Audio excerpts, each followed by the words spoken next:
네, 외신 기자 한 분 더 그러면 대통령께서 한 번 더 네. 지목해 주시죠. 외신 기자는 그러면 저 맨 뒤에 계신 분으로 하죠. 누군지 모르겠는데 가장 맨 저하고 멀다고 생각되는 분으로. 네, 대통령, 안녕하세요. 일본 그렇군요. 산케신문 산케신문. 사쿠라이 노리오입니다. 좀 늦었는데 진인 축하드립니다.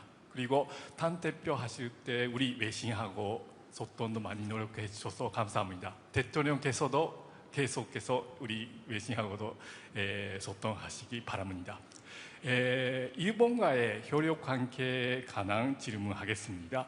대통령께서는 그 한미일 협력, 일본과의 협력을 늘 강조해 오셨는데 특히나 일본에서는 북한 문제에 있어서 일본이 납치자 문제의 해결을 최우선하고 싶다고 그렇게 말하고 왔습니다. 그 북한 인권 문제에 있어서 한국과 일본은 어떤 협력을 할 수 있는지, 그리고 안보 문제에 있어서는 일본과의 어떤 협력을 할 수 있는지, 특히 올해는 그 한일 수교 60주년 됐습니다. 그리고 한국에서는 간복 80년 됐는데 일본과의 옛날처럼 김대중 오부치 선언처럼 콘돔 문서 같은 거 마련하실 생각이 갖고 계시는지 궁금합니다. 감사합니다. 네. 우리 전에 점심 먹을 때 같이 한번 봤던 분이신가요? 네.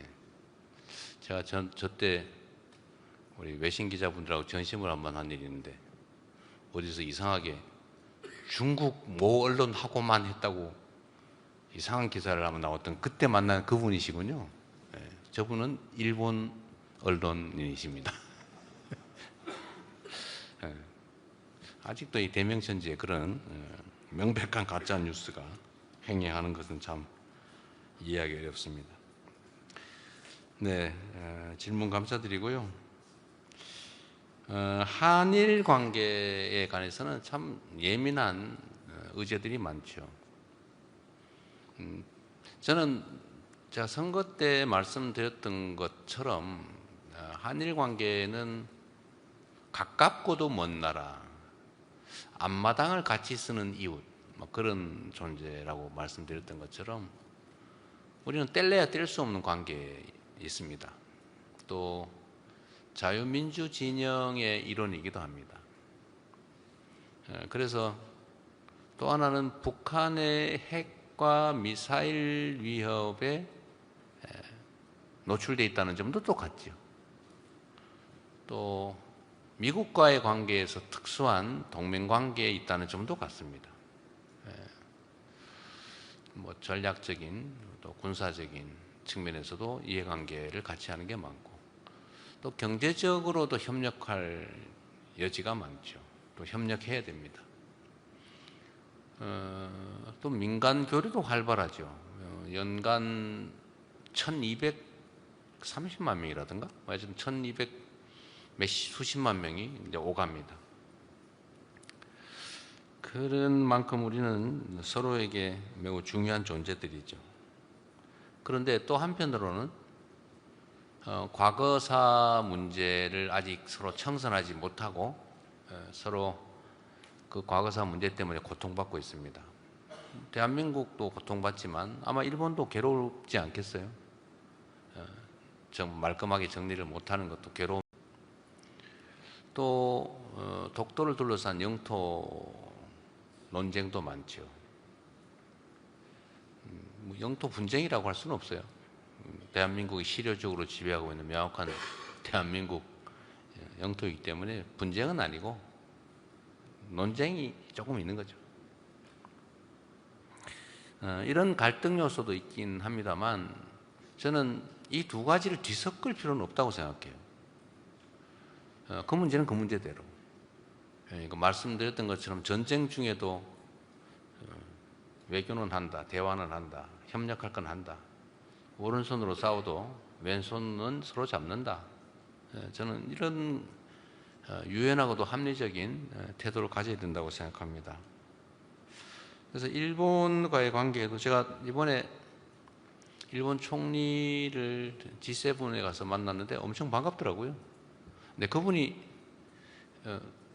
어떤 생각을 저에 대해서 했는지는 잘 모르겠는데 제가 상상을 해보기로는 아마 꽤 경계심을 갖고 계시지 않았을까 그런 생각을 해요. 저는 전혀 그럴 필요가 없다는 걸 꼭 보여주고 싶었죠. 협력할 분야가 많이 있다. 예를 들면 북한의 핵 미사일에 대응하는 안보 문제에 관해서 당연히 협력할 게 있죠. 서로에게 도움되는 길을 찾아야 될 겁니다. 경제적으로도 협력할 게 많죠. 서로에게 도움되는 방향으로.